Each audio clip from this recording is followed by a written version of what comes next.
श्रीमद्भागवत महापुराण परमहंस संहिता वैष्णव संतों का परम धन श्रीमद्भागवत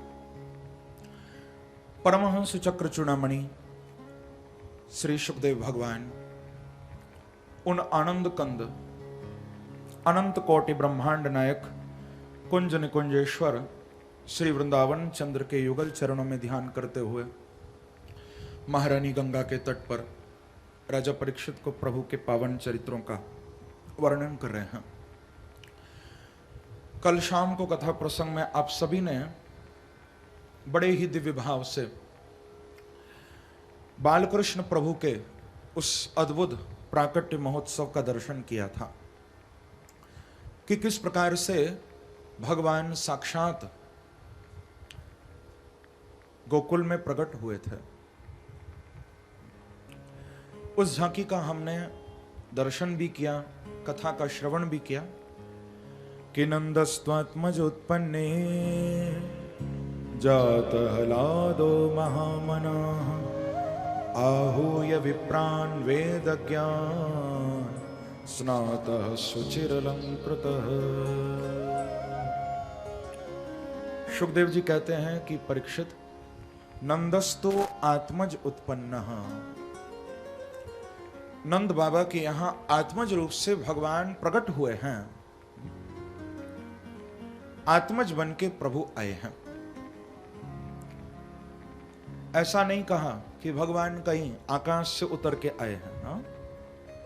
कहीं वैकुंठ से या गोलोक से भगवान आए, ऐसा नहीं कहा सुखदेव जी ने।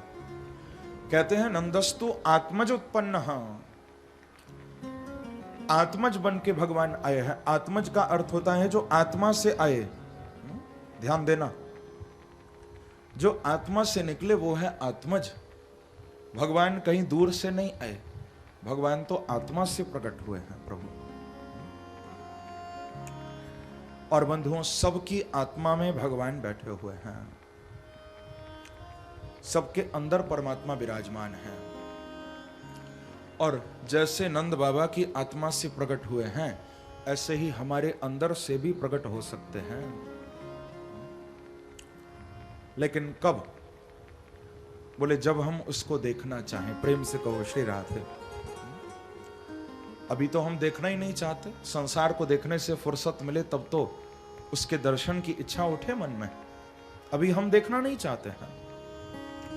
यदि देखना चाहें तो वो दूर नहीं है बंधुओं, बहुत पास है वो तो। इतना पास तो पति भी नहीं आ सकता, पत्नी भी नहीं आ सकती, बच्चे भी नहीं आ सकते, जितना पास हमारे बांके बिहारी हैं, उतना पास और कोई नहीं आ सकता। जितना निकट आपके परमात्मा बैठे हुए हैं। तभी तो मैं कहा करता हूं कि ये गलत कहा किसी ने कि तेरा पता नहीं है। जो कहते हैं ना उसका पता नहीं, वो गलत है। ये गलत कहा किसी ने कि तेरा पता नहीं है, क्योंकि तुझे ढूंढने की हद तक कोई ढूंढता नहीं है। प्रेम से कहो श्री राधे। उसको ढूंढो तो। अभी तो तुम ढूंढना ही नहीं चाहते हो उसको।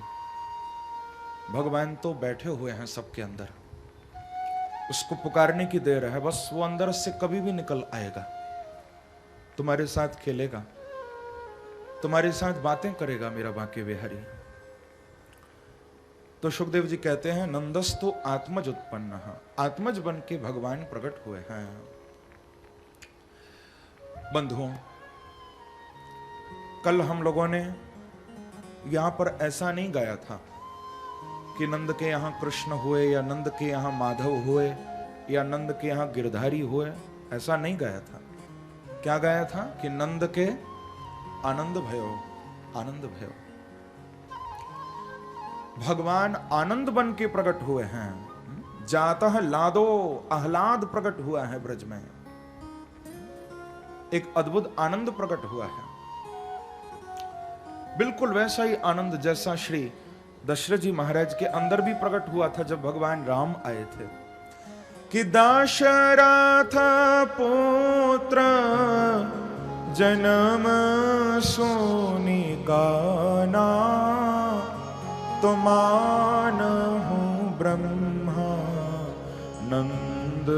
समाना। ऐसा लगा मानो जीवन में वो ब्रह्मानंद प्रकट हो गया है। जो कानों से सुना कि मेरे यहां पुत्र का जन्म हुआ है, तो मानहु ब्रह्मानंद समाना। अद्भुत आनंद में दशरथ जी महाराज डूब गए थे। भगवान आनंद मूर्ति है बंधुओं। संसार में तुमको सुख मिल जाएगा, दुख मिल जाएगा, लेकिन संसार में कहीं आनंद नहीं मिलेगा आपको। प्रेम से कहो श्री राधे। आनंद संसार में नहीं मिलता।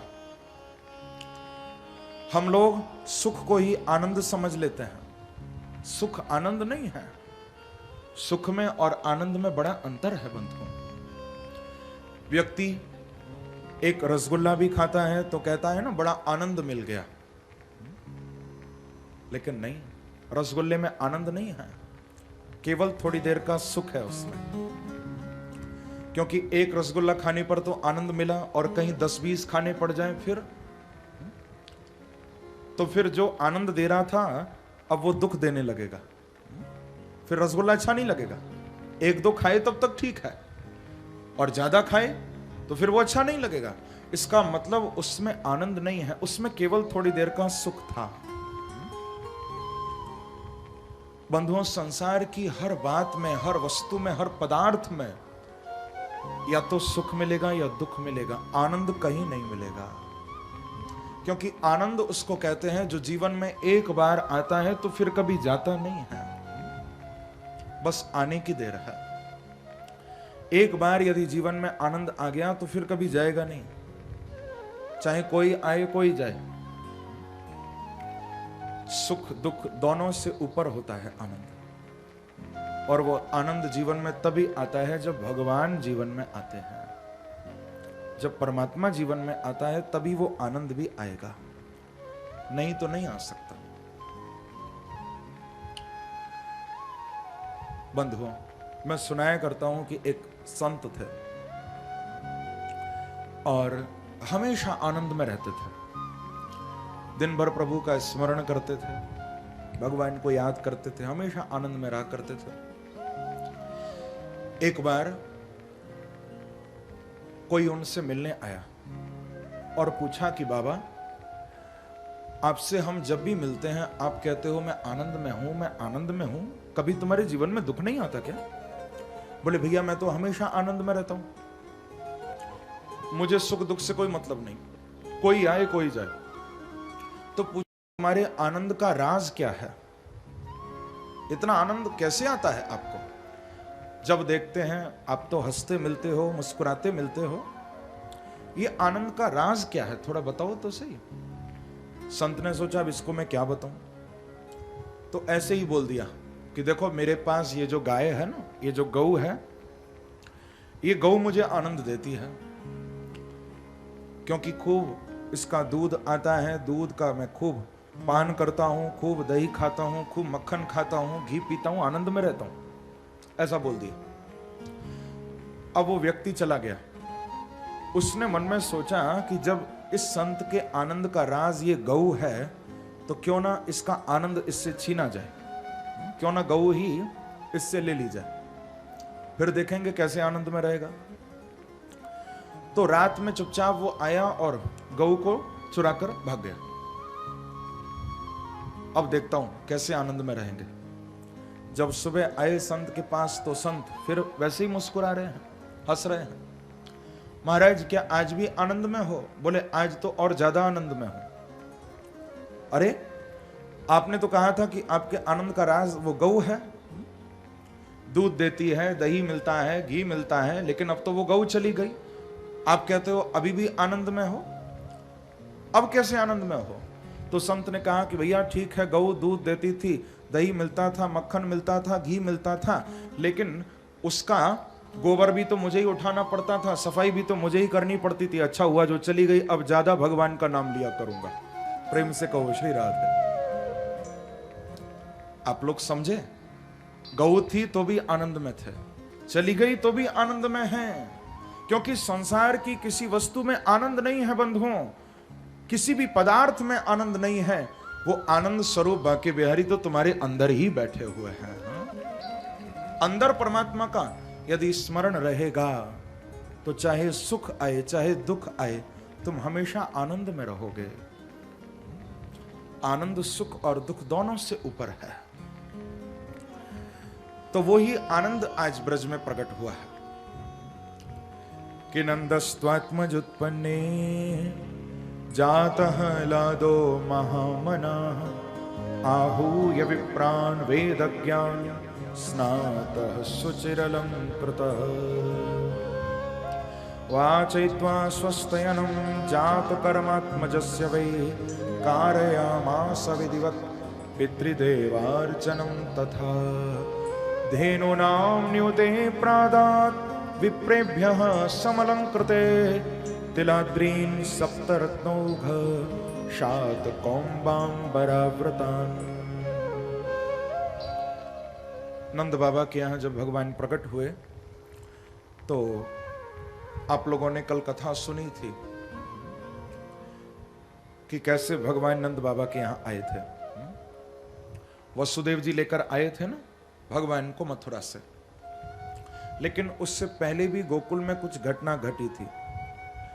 कल तो आप लोग सब गुब्बारे फोड़ने में और लूटने में मस्त हो गए थे, तो फिर हमको जल्दी नंदोत्सव करना पड़ा, नहीं तो 10 मिनट की एक छोटी सी गोकुल की कथा और कल रह गई थी। पर आप सब इतना मस्ती में आ गए कि फिर नंदोत्सव मनाना पड़ा था। गोकुल में जो गोकुल के राजा हैं ब्रज के, वो नंद बाबा है।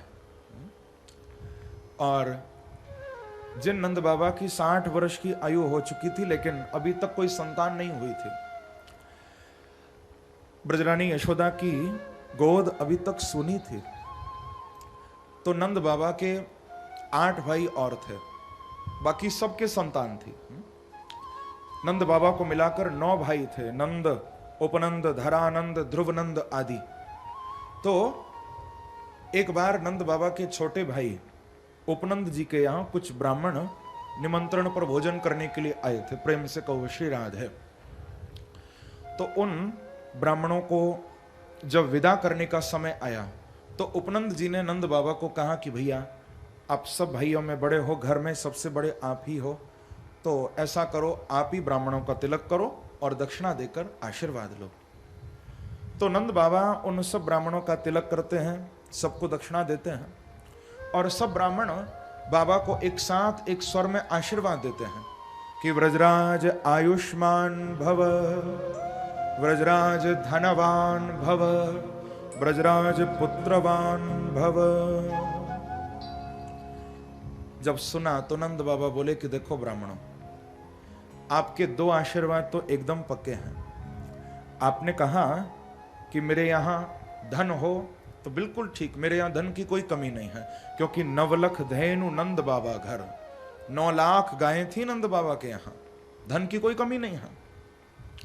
आपने कही कि मेरे आयु भी बहुत बड़ी हो, तो देखो ब्राह्मणों 60 वर्ष की आयु तो है चुकी है, लेकिन तुमने ये जो तीसरा आशीर्वाद दिया है ये मेरी समझ में नहीं आया। देखो अब थोड़ा ब्रज की लीला शुरू हो गई है ना, तो मैं बीच बीच में थोड़ा ब्रज भाषा भी बोलूंगा। प्रेम से कहो श्री राधे। क्योंकि ब्रज भाषा में ब्रज लीलाओं का आनंद अनोखा ही आपको आएगा, बड़ी मीठी है। और देखो वैसे राजस्थान की जो मारवाड़ की जो भाषा है और ब्रज भाषा में ज्यादा अंतर नहीं है, बहुत से शब्द मिलते हैं आपस में। तो नंद बाबा ने कहा कि देखो ब्राह्मणों, अब 60 वर्ष की आयु है गई है, अब संतान की आशा कहां, तुमने ये आशीर्वाद कैसे दे दिया? तो सब ब्राह्मण बोले कि बाबा देखो अब तो हमारे मुख से आशीर्वाद निकल ही पड़ो है, अब तो आपके यहां लालाई होएगो, चिंता मत करो। 14 जनवरी आती है ना मकर संक्रांति, उसी दिन रात्रि में ब्रजरानी यशोदा नंद बाबा के चरण दबा रही थी। चरण दबाते दबाते मैया भी सो गई और बाबा भी सो गए। जब दोनों प्रातःकाल सोकर उठे तो नंद बाबा ब्रजरानी यशोदा के पास आए और बोले कि देख, आज रात्रि में मैंने एक स्वप्न देखा है। तो मां यशोदा बोली कि महाराज स्वप्न तो मैंने भी एक देखा है, लेकिन पहले आप बताओ आपने कहां देखो?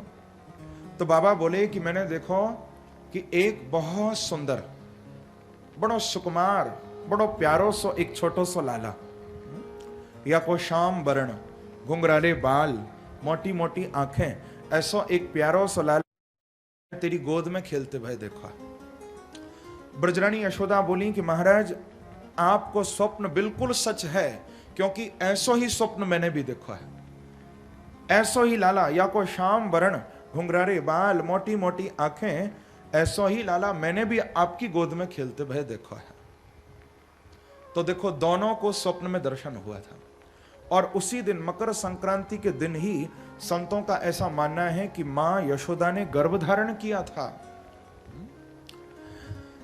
बंधुओं, भगवान का दर्शन 3 प्रकार से होता है। प्रेम से कहो श्री राधे। 3 प्रकार से परमात्मा का दर्शन होता है। सबसे पहला है भगवान का विग्रह दर्शन, जो हम रोज मंदिर में जाके करते हैं, मूर्ति का दर्शन। और दूसरा होता है स्वप्न दर्शन, भगवान स्वप्न में दर्शन देते हैं। और जब ये 2 दर्शन हो जाते हैं तो फिर तीसरा है साक्षात दर्शन, फिर साक्षात भगवान प्रकट होते हैं।